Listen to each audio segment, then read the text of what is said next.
50 anos depois. Episódios da história do cristianismo no século II. Romance ditado pelo Espírito Emmanuel, psicografado por Francisco Cândido Xavier. Capítulo 5. A pregação do Evangelho. Saudado pelo olhar ansioso e confiante de todos, Nestório começou a falar com a sua sinceridade comovida. Irmãos, sinto que a minha indigência espiritual não pode substituir o coração de Policarpo nesta tribuna, mas o fogo sagrado da fé precisa manter-se nas almas. Assumindo a responsabilidade da palavra esta noite, recordo a minha infância para vos dizer que vi João, o apóstolo do Senhor, que por longos anos iluminou a igreja de Éfeso. O grande evangelista, nos arroubos de fé, falava-nos do céu e de suas visões consoladoras. Seu coração estava em permanente contato com o do Mestre, de quem recebia a inspiração divina. Como derradeiro discípulo da terra, santificando-se as suas lições e as suas palavras com o sopro sublimado das verdades celestes. Invoco estas reminiscências longínquas para recordar que o Senhor é a misericórdia infinita. Na minha pobreza material e moral, não tenho vivido senão pela bondade inesgotável, e quero invocar a sua assistência caridosa para o meu coração neste momento. Desde criança tenho os olhos voltados para os sublimes ensinamentos do seu amor e parece-me também havê-lo visto no seu apostolado de luz pela nossa redenção na face escura da terra. Às vezes, como que impulsionado por um mecanismo de emoções maravilhosas, tenho a doce impressão de ainda o estar vendo junto ao Tiberíades, a ensinar a verdade e o amor, a humildade e a salvação. Figura-se-me frequentemente que aquelas águas claras e sagradas cantam-me no coração um hino de eterna esperança, e apesar dos véus espessos da minha cegueira, sinto que o contemplo em Nazaré ou em Cafarnaum, em Cesareia ou Betsaida, arrebanhando as ovelhas desgarradas do seu aprisco. Sim, irmãos, o Mestre nunca nos abandonou no seu apostolado divino. Seu olhar percussiente vai buscar o pecador no mais recôndito socavão da iniquidade, e é pela sua ternura infinita que conseguimos caminhar indenes nos desfiladeiros do crime e do infortúnio.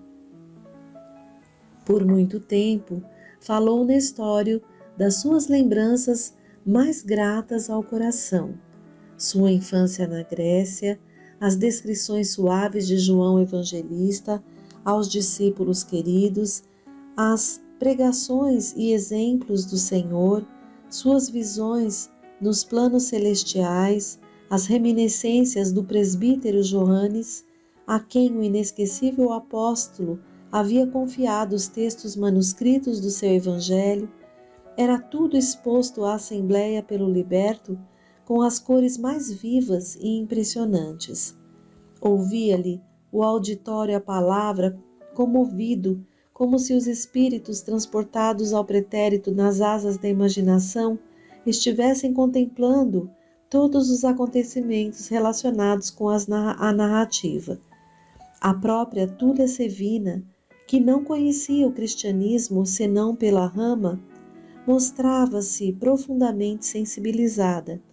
Quanto a Célia, acolhia-o alegremente, admirando-lhe a coragem e a fé em face da sua futurosa posição material junto de seu pai, e meditando ao mesmo tempo na circunstância de ele nunca haver revelado suas crenças, nem mesmo nas aulas que lhe ministrara, evidenciando assim o respeito que lhe mereciam as crenças alheias. Depois de relatadas as reminiscências de Éfeso, com os seus vultos mais eminentes, falou para comentar a leitura da noite. Para tanger o ponto evangélico desta noite, lembremos que Jesus não podia condenar os laços humanos e sacrossantos da família, mas suas palavras, proferidas para a eternidade, abrangem e abrangerão todas as situações e todos os séculos vindouros, de modo a demonstrar que a fraternidade é o seu alvo e que todos nós, homens e grupos, coletividades e povos, somos membros de uma comunidade universal, fraternidade essa que um dia nos integrará a todos como irmãos bem-amados e para sempre. Seus ensinamentos referiam-se àqueles que, cumprindo a vontade soberana e justa do Pai que está nos céus, marcham na vanguarda dos caminhos humanos, em demanda do seu reino de amor, cheio de belezas imperecíveis. Os que sabem acatar neste mundo os desígnios de Deus, com humildade e tolerância, com resignação e com amor, chegarão mais depressa junto daqueles que se nos revelou há 100 anos como caminho, verdade e vida. Esses espíritos amorosos e justos, que se iluminaram interiormente pela compreensão e aplicação dos ensinos em toda a vida, estarão mais perto do seu coração misericordioso, cujas pulsações sagradas repercutem em nosso próprio ser, pela magnanimidade infinita que sentimos em torno de nossa alma em todos os passos desta vida. Tais criaturas são desde já seus irmãos mais próximos, pela iluminação evangélica no cumprimento das leis de amor e do perdão. Dentro, pois, dessas luzes prodigiosas da verdade, sentimos-nos compelidos a dilatar o conceito de família, no plano universalista, alijando o criminoso egoísmo que, por vezes, nos toma de assalto o coração, criando os germes da discórdia e do sofrimento no próprio lar. Se um homem é a partícula divina da coletividade, o lar é a célula sagrada de todo o edifício da civilização. Um homem divorciado do bem e um lar envenenado pelos desvios do sentimento operam os desequilíbrios singulares que atormentam os povos. Jesus conhecia as nossas necessidades e ajuizou de nossa situação que, não apenas em vista da época que passa, mas de todos os séculos do futuro.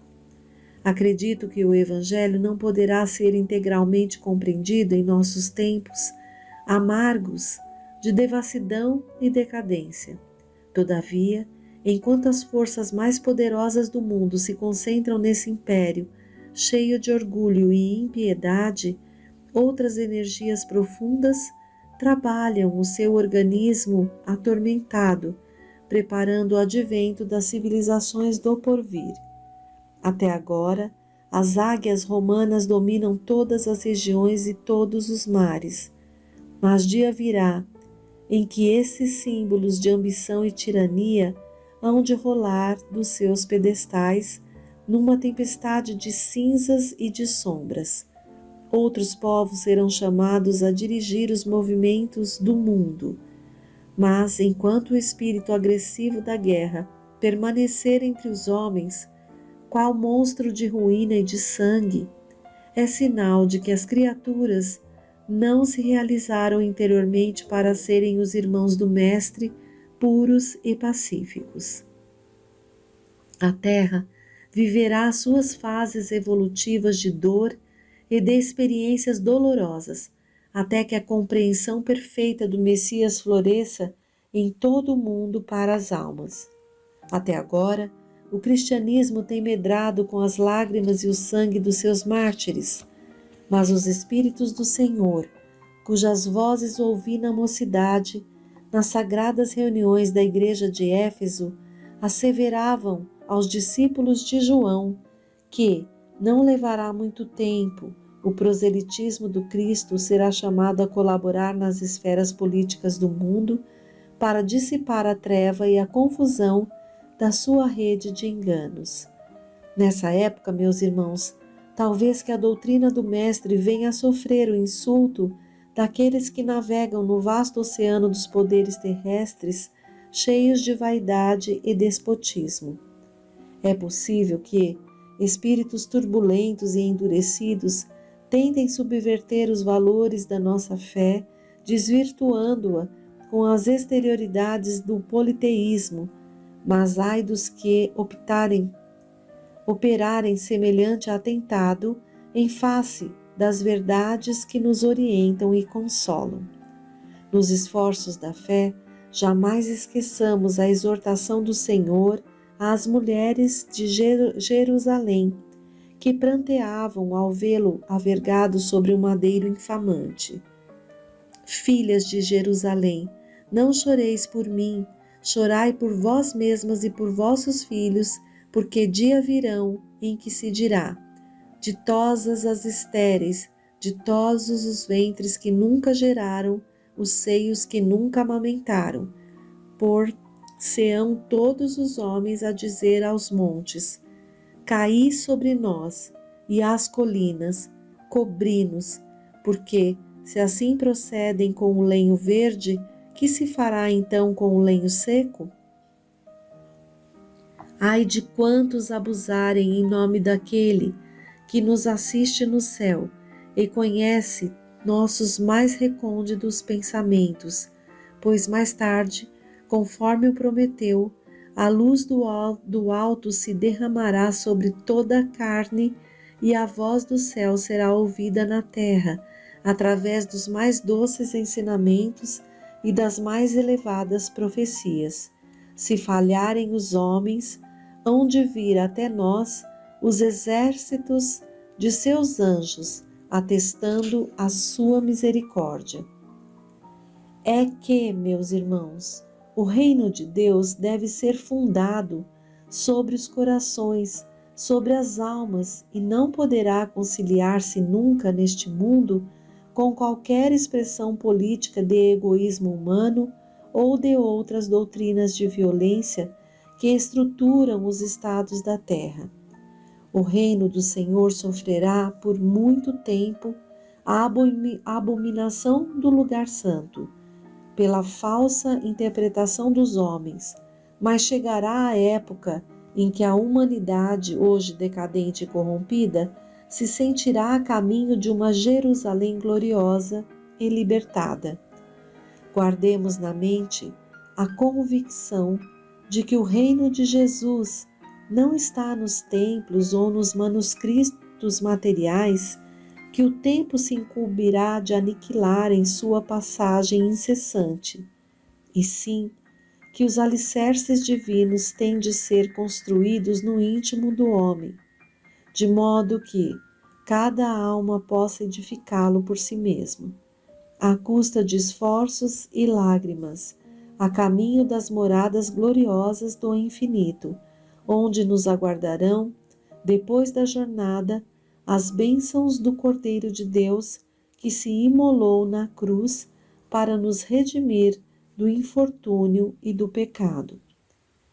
Depois de uma prece, Nestório terminava sob o olhar carinhoso e comovido de quantos lhe acompanharam a palavra fluente, através das considerações de ordem evangélica.